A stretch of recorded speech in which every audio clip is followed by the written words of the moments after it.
members to take their seats and call the meeting to order. Have the clerk call the roll, please. Representative Ballman. Present. Representative Blanton. Here. Representative Bowling. Here. Representative Bridges. Here. Representative Burke. Here. Representative Chester Burton. Here. Representative Dossett. Present. Representative Dotson. Representative Flannery. Here. Representative Fugate. Here. Representative Gentry. Here. Representative Grossberg. Here. Representative Johnson. Here. Representative McCool. Here. Representative Miles. Representative Smith. Here. Representative Williams. Here. Representative Wesley. Here. Representative White. Here. And Chair Gooch. Here.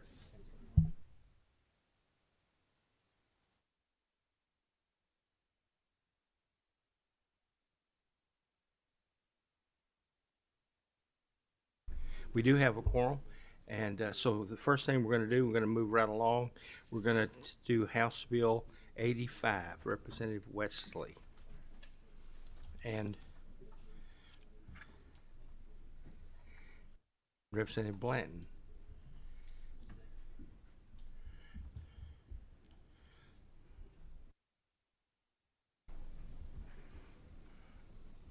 Please introduce yourself, and the floor is yours. Thank you, Mr. Chairman and committee. My name is Representative Wesley from the 91st District, which is Estill, Powell, and Madison counties. And this is Representative. John Blanton from the 92nd District. Okay. We I wanna think thank- we do have a committee sub. Motion second to adopt the committee sub. All in favor say aye. Aye. All opposed, like sign. Okay, so the committee sub is before us. Representative Wesley. Thank you, sir. House Bill 85 would allow small mine operations to operate safely within the certain number of METs, which are mine emergency technicians. We have experience in the last several years of our coal industry being attacked in some ways, and we're trying to keep the production going. So the certified METs have been retrained, and the state does not have the number of technicians needed to keep the mines operating. So this bill, House Bill 85, impacts the small operations, and this allows our smaller mines to operate safely while facing the reality of our current workforce shortages. And at this time, I'll turn this sub. We have a motion on the second. Do you want to say anything? Okay. Any questions? Yes. Thank you, Mr. Chairman, and thank you to the sponsor and co-sponsor of the bill. I have a question because I wasn't here 2 weeks ago when you discussed this, so I'm catching up. My concern relates, of course, to safety, because I think every single one of us wants to know that our mine workers are safe. Is there any concern from any stakeholders relating to safety of these sites going from 2 to 1 METs? You go ahead. So I have worked with the cabinet on this piece. The commissioner came up and spoke at our last meeting, and they're here today in drafting this and something that we could all work with. So we understand the reason it was originally done, but what's happening is these small mines that when they were required to, if one person misses work, it shuts the entire operation down. That means these folks go home without pay. So I've been in contact with the Kentucky Coal Association, the UMWA, and the cabinet, and there is none of those that's opposed to this. Thank you. Beyond those three groups, are you aware of any groups that have either opposition or sort of a neutral to negative opinion? There have only been 1 or 2 individuals of voicing concern about reducing to 1, but they understood what we were trying to accomplish, but they, and they did actually like some of it. They just, others that they didn't like that reducing to 1, but there was, other than that, there's been no opposition. Thank you very, very much. Okay, and we'll remind the members too that we're talking about only an operation where it's less than 15 people working on a shift. You still are going to have If you get over that, you're gonna have to have, up to 50, you're gonna have to have two. And then after that, one, additional for, yeah. So, any other questions? Representative McCool. Thank you, Mr. Chairman. Are all coal miners currently don't they receive first aid training? They get some type of first aid training, but having an EMT certificate or MET certificate is different. It's much more advanced training, and as the mines have dwindled, so has the number of these certified technicians. I understand that there is a difference, but you do have first aid. There are some Training. limited first aid trainings. Can I? Sure. In addition, you mentioned about the shift shutting down. If that's a repair crew or a crew that moves the belt or something like that, and they can't do that, that also impacts the next crew coming in. So I understand, I support the bill. Certainly want to think about the safety and the well-being of the miners, but also you have to maintain operations, and having that available, I think, is still doable. So I support it. Thank you, Mr. Chairman. Thank you. Any other questions? Ask the clerk to call the roll. Representative Ballman? Yes. Representative Blanton? Aye. Representative Bowling? Yes. Representative Bridges? Yes. Representative Burke? I'd like to explain my vote. Certainly. I am a no on this bill because for me personally, there are other solutions to workforce shortages, such as raising pay or increasing benefits rather than decreasing safety. Thank you. Representative Chester Burton? I'm a pass. Representative Dossett? Yes. Representative Dotson? Representative Flannery? Yes. Representative Fugate? Yes. Representative Gentry? Explain my vote, please. Yes.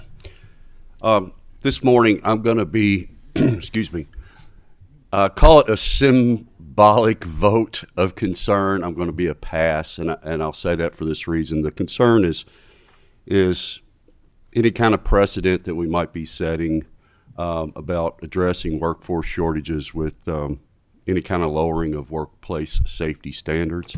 However, I will say that I appreciate the work you guys are doing on this. I understand the challenges that we're dealing with here. I appreciate that you worked with the Department of Natural Resources. There appears to be a better bill here with the substitute. So I appreciate that, and I don't want to stand in the way of that. I know we have enough votes here to pass this on to the floor. And my pass again was just a symbolic vote of caution because of the precedent that we're setting on lowering standards to deal with workforce shortage issues. Thank you. Representative Grossberg? No. Representative Johnson? Yes. Representative McCool? Yes. Representative Miles? Representative Smith? Yes. Representative Wesley? Representative White? Representative Williams? Yes. And Chair Gooch. Let me explain my vote. I was here, of course, when we passed this bill, and even then, I was probably one of only 2 or 3 members of the House that actually worked in the coal mines. I worked 2.5 years in Union County, so I understood, what it's like to be there. Also, at the time that we did that, I told someone, I said, the 2 people that I care about most in the world, at that time my wife, her brother was an underground coal miner. My sister, her husband and son were underground coal miners. So I can tell you that there's no way I could have done anything at that time that would have done anything to hinder their safety. And I don't think we're doing that with this bill. Sometimes we pass bills when they're maybe we don't really understand what the full implications of them are, and we did that when we passed the original bill, not the part related to METs, but the overall number of inspections that we mandated. We really didn't have any idea when we doubled the number of mine inspections, and that was for state inspectors. You also have federal inspectors. It really resulted to someone underground every day of the week, pretty much, an inspector. And sometimes those people can get in the way, and it could even be argued that in some instances might hinder safety because someone from the mines in management has to pretty much go with them, provide them transportation to and from everywhere. And so there's a lot involved, but I do not think that this in any way hinders the safety. And so I vote aye. Bill does pass with favorable expression. The same should pass. Thank you, gentlemen. Thank you, Mr. Chairman, committee. The only other item on the agenda are some regulations. I think these are fish and wildlife regulations. I think they passed Senate committee yesterday, maybe. But we do have some questions, and so if we have someone from Fish and Wildlife, we will come forward to explain. One in particular, I think that a member has some questions or concerns about. Please identify yourself for the record. And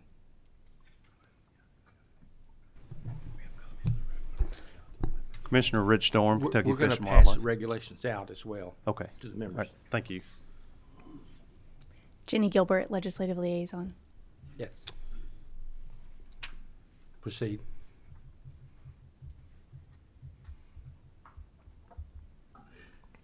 I think the one in question is 301 KAR. I gotta put my glasses on. 002:030, commercial guide licenses.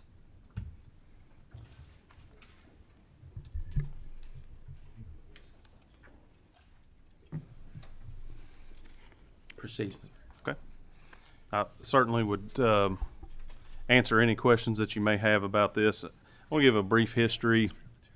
I'm going to say 20 years ago, commercial guiding wasn't something as common in Kentucky as it is perhaps today. And one of the reasons the commission brought this forward was we've had a multitude of, I guess for lack of a better term, fly-by-night commercial activity where you could run into somebody in Walmart sporting goods section and they would take money from people.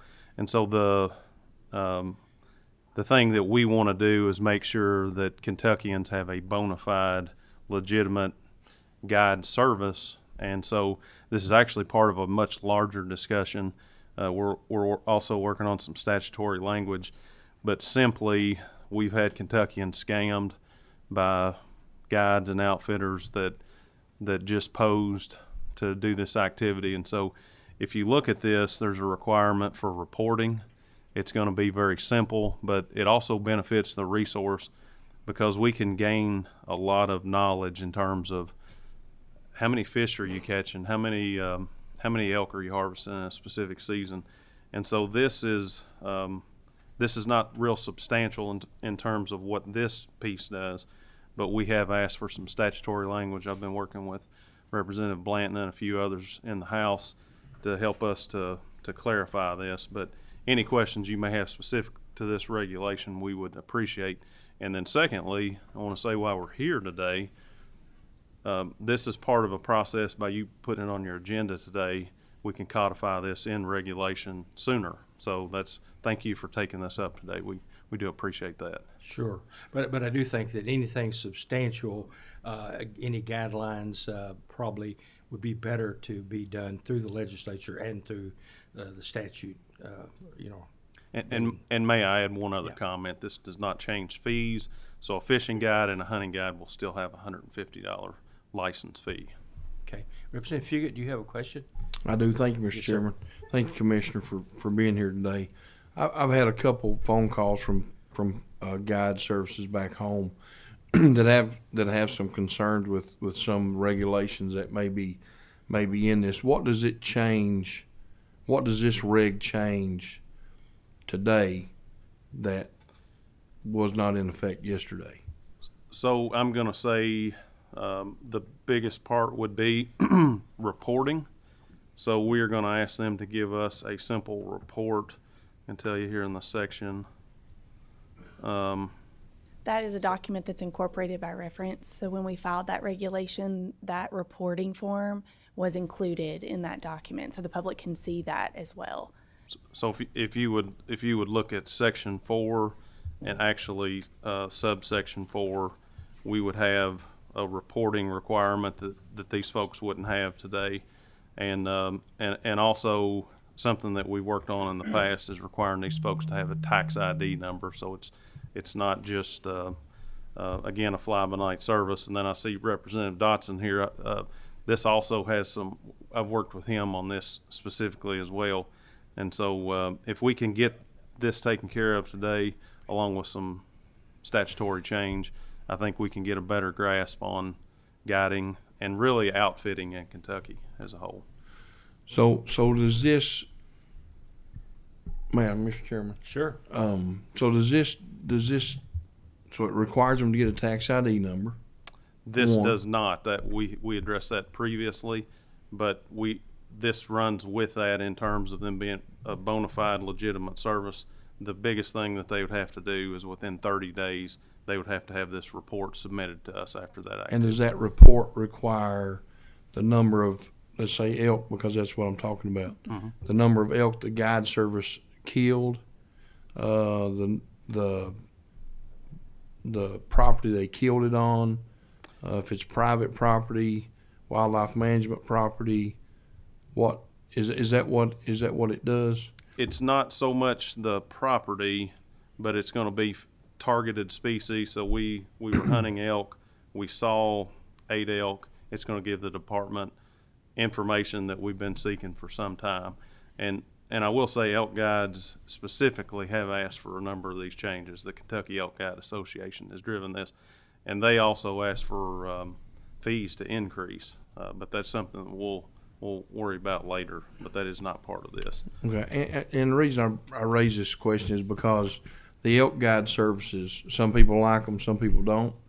I see them as small business opportunities, and I think we as a body are for small business, and so I think that they were just concerned that there was going to be so many regs put on them that it's going to hurt their business. And if we need anything in East Kentucky, it's economic impact. And so any regulation that would hurt those businesses, then I wouldn't support that. So I just wanted to see what they were, and I appreciate you explaining and being here today. Yeah, and by the way, this is very simple information that they'll be able to fill out. And I can say specific to elk guides, Kentuckians need that service. As Representative Fugit, you know, it's difficult to figure out boundaries, properties, units, and so for elk guides in Kentucky, they have been some of our best partners through these regulations and statutory changes that we'd like to make. All right, thank you, Mr. Chairman. Yes. Representative Johnson, you have a question? Yeah, I'm just I'm looking at 001-125. It's the transportation of fish. Just real quick, what's driving this change in the regulation? Our fisheries division brought that one. We actually had some response from public comments on the 2 fisheries regs, so they were deferred and brought in. And we worked with a couple of individuals that had concerns about transporting fish for aquarium use. And so we responded to them and worked with them to compromise on that language. It's just making sure that there are not species or fish that are brought in that could be harmful or dangerous to those ecosystems.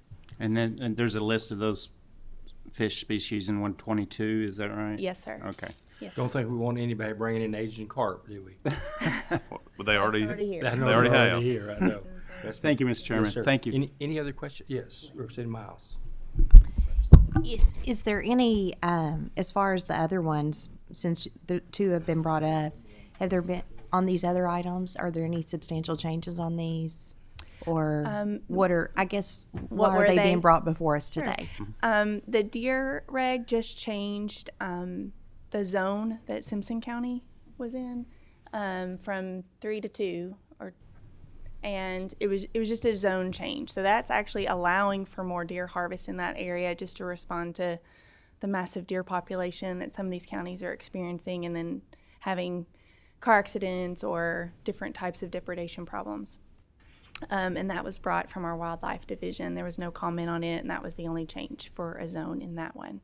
Okay. And then the other one,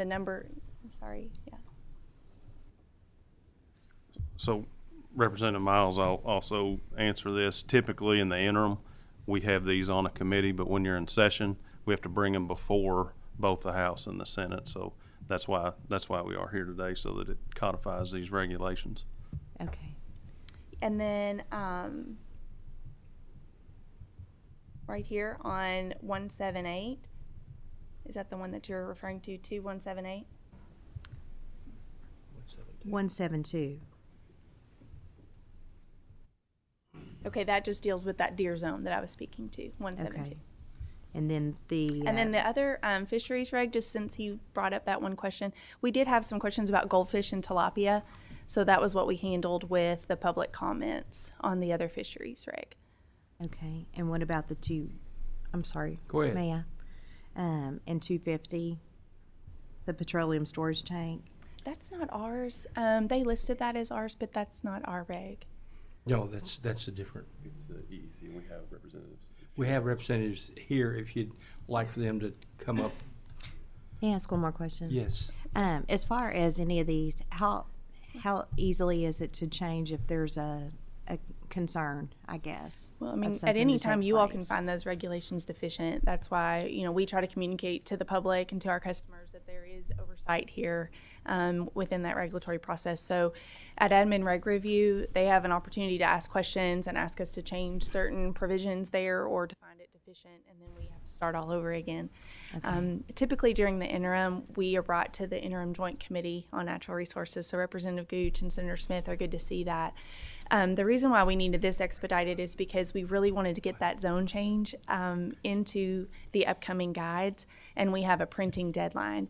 So sometimes when we have to wait in that referral period of 90 days, we miss our printing guide, and then our hunting or our fishing guide has to say, potential changes here, please refer to the website. And it's just confusing for our end customers who are going to multiple places trying to figure out what the regulation is for them. So we had made this request to Senator Smith and Representative Gooch just to say, there's a few of these that were referred to committee that we really would like to get in the guide and update our customers on, but we can't do that right now because they're not effective for, I think it was 64 days, maybe more. And so that's why we had asked for them to be heard here. But I mean, at any time, if you have a problem with that as a committee, you all can find those deficient, and that would not go into effect. Okay. And I would also add that when I came here, the commission process was 30 days. So we'd discuss something within 30 days. We'd be working on regs to bring down here. That's now a 9-month process. So it gives us much more time to get data, to get public input. And so if we were going to change the regulation, just for example, this deer zone, we probably wouldn't be looking at you until next year. Okay. Well, I have been told locally by one that it took 2 years to get a regulation changed. So that's so- probably a fair answer, because if we fell in the mid-season, let's just say June, for example, we go through our 9-month process to make it here, we're probably 1.5 to 2 years when it comes to changing a regulation. So that's true. And one more follow-up, please. Mr. Chairman, he's been very lenient with me today. Thank you. In the event that, is there an avenue if you all have to do an emergency change to something, can you all do that? If there's a concern of anything that's been changed? We can, in fashion of a typical emergency regulation, which we would have to have the support from the governor to do that. And it's not very common that we do try to pass an emergency regulation, maybe once or twice per year. Okay. Thank you. Okay. Now, I think though, in the reg process, we can find a reg deficient, but if we do, unless you decide to defer it, it will still go into effect and then sunset at the end of the next session. Is that, I think that's.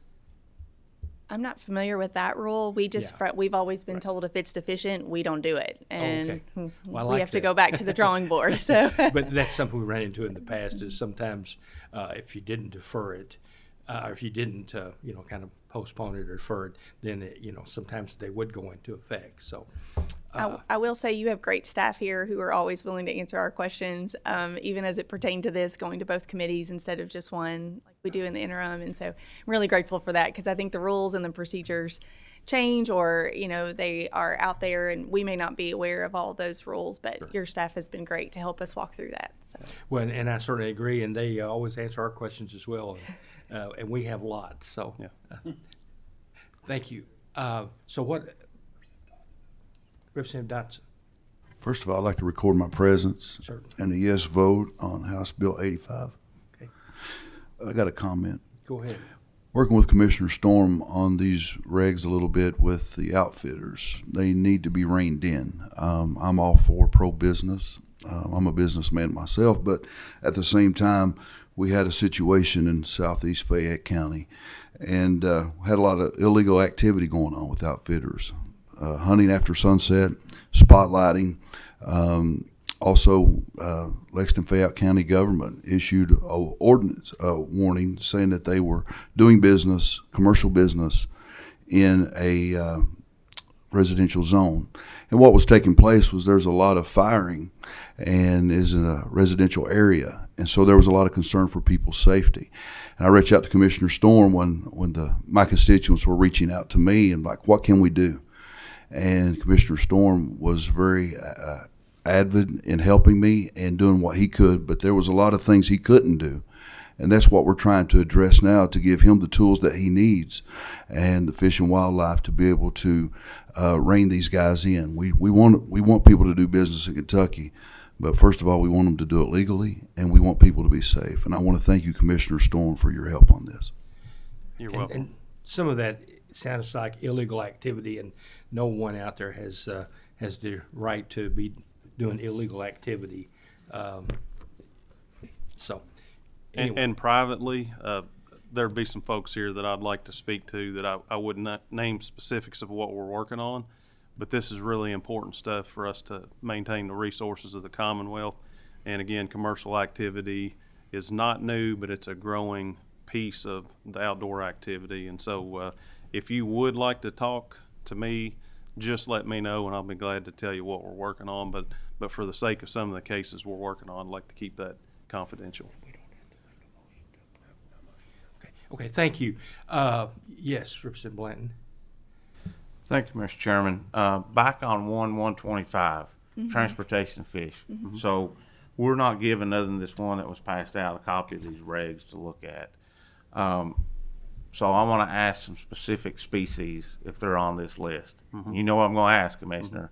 F1 tiger, southern strain, largemouth bass, are they included on this list of transportation? I think this was specific to totally non-native species like tilapia, goldfish, and things of that nature. And we can go back and forth, you and I can, to say what kind of bass is a native species, but that's there's different definitions. There's federal, there's state definitions, and so this would not be, when I read this regulation, this would not cover bass, black bass, but now we don't want Alabama bass. I understand that. And you know that. Yes, sir. Yeah.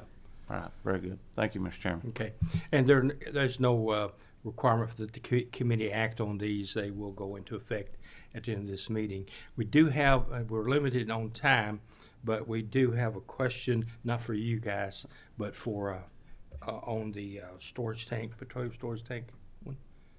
Okay. I think there's someone here. Can you? Thank you all. Yeah.